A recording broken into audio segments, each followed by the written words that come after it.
You're listening to Behind the Sermon from Three Crosses Church. Hello and welcome. My name is Tom Richards and you are listening to Behind the Sermon, where we unpack the deeper questions and the hidden details behind our Sunday sermon. This week we are unpicking a small piece of Greek grammar that opens up a surprising question. Who found Philip? This may seem like an obscure detail, but the answer may reveal something important about how people first came to follow Jesus.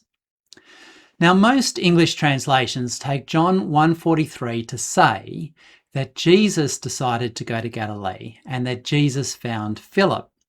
But when we look at the Greek text behind our translations, it's not that simple.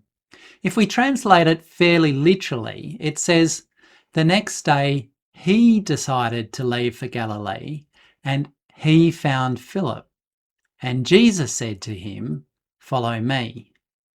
Now, just to understand that, Greek can do something that English doesn't do.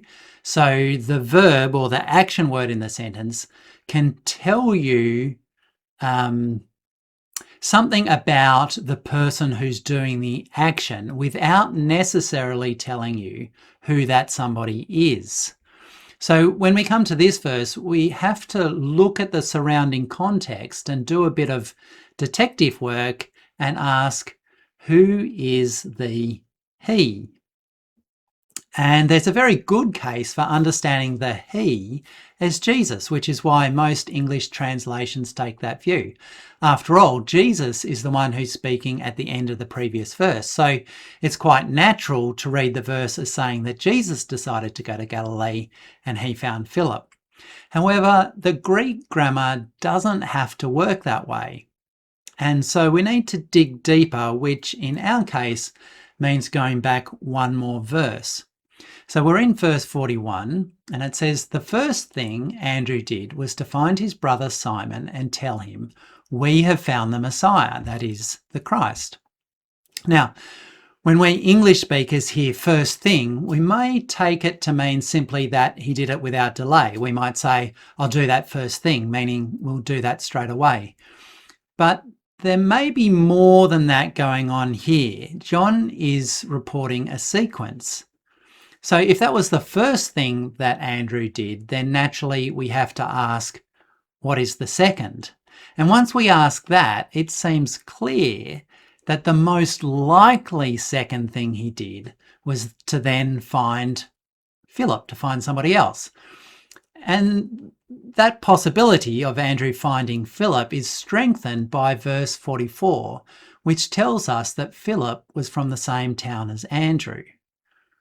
We also find Philip and Andrew appearing together elsewhere in John's Gospel in chapter 6 and 12. So clearly there's some connection between them. If Andrew did find Philip, then what we have is two parallel accounts of Andrew finding someone and then Jesus speaking to them. So in verses 41 and 42, we have the first. So it says, the first thing Andrew did was to find his brother, Simon, and tell him, we have found the Messiah, that is the Christ. And he brought him to Jesus, and Jesus looked at him and said, you are Simon, son of John, you will be called Cephas, which translated is Peter.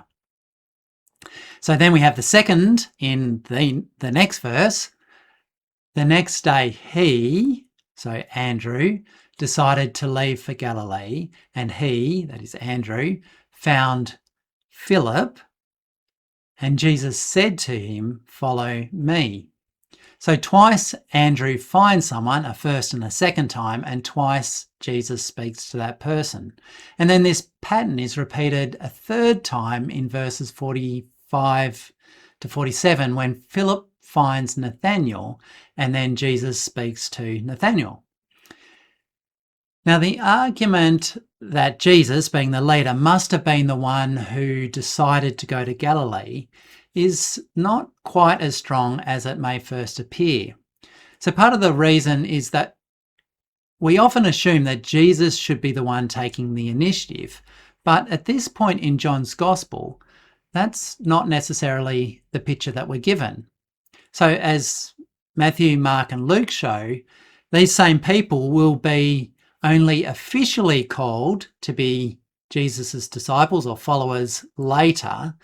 For now, they're just gathering around Jesus and attaching themselves to him. Furthermore, it's natural for it to be Andrew who wants to go to Galilee, because that's where both he and Philip are from.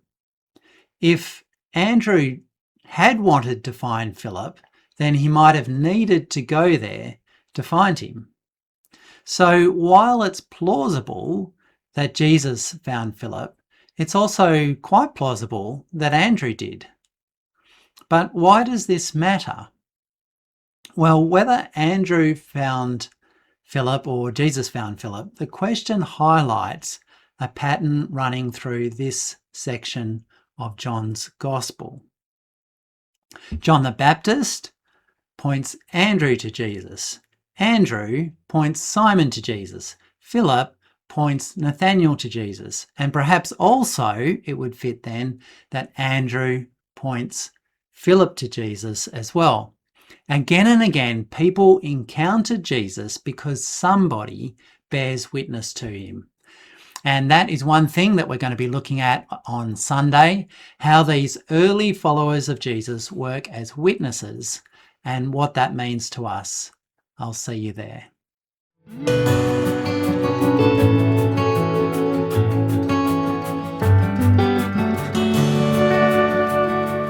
Three Crosses Church exists to know and glorify God by being and making disciples who love, trust and obey Jesus.